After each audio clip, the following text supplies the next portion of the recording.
Hello, my name's Ernesta Yazzie. I'm from Sanders, Arizona. My name is Chip Thomas. I am a family practice physician out on the Navajo Nation, and I also do street art, public art.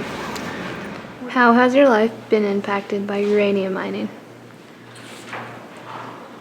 I feel like not only my life, but mainly the community of Sanders have been impacted by the uranium mining.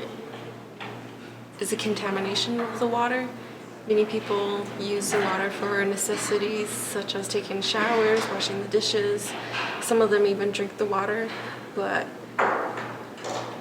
they've, years later down the road, they've been notified that the water that they have been using for their own personal use is contaminated by uranium. It's really hard for the people back home to live with the burden of having to know that their house might be at risk due to the contaminated water that they have been using for all of their lives ever since that they moved to the community and started using the water. And some of them have gotten cancer from the uranium water, and they're still dealing with the they're still dealing with the detrimental effects that the uranium water has impacted on their lives. And I think that is wrong, and it's very saddening to know that their house were put at risk at the expense of the company. Do you know anything about the problem of uranium mining on the Navajo Nation? Some.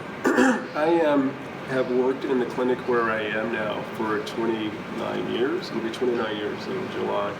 And a lot of patients are former miners, and I know some of the health problems they are faced with now as older men.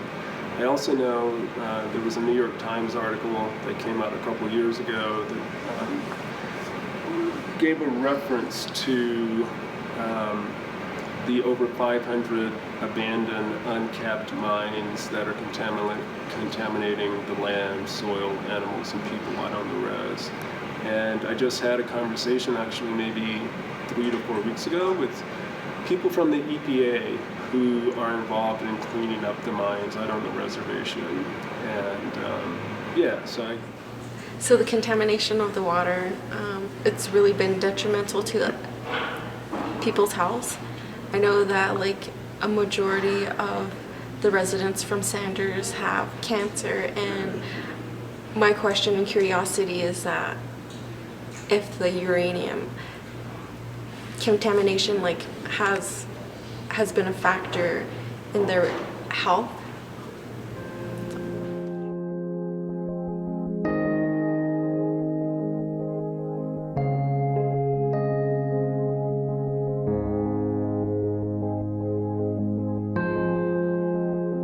How is the water quality at home? The water quality at home, it's not that good.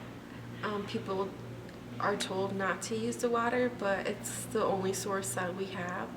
So many people don't drink the water, but they do use it to brush their teeth or take showers because that's their only resource that they have, other than purchasing water from the stores, because that provides other than purchasing water from stores because they know that it's much safer to use than the water that's provided from the community well.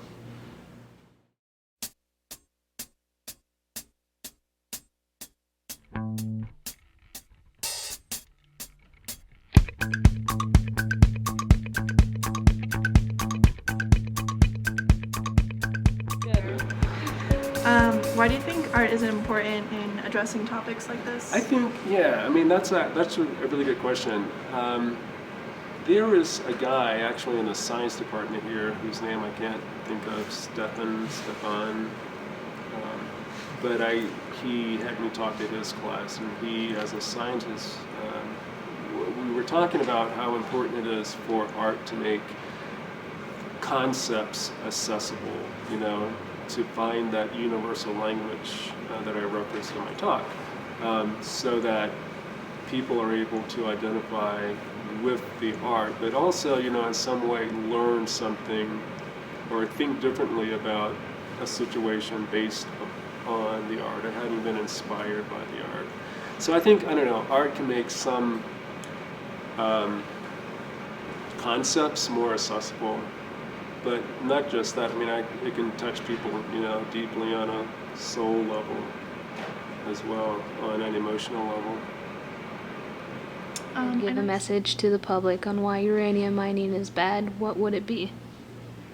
I would say that uranium mining is bad because it's, in the Navajo culture, it's not something that we should be doing, because it's like part of Mother Earth, and whatever's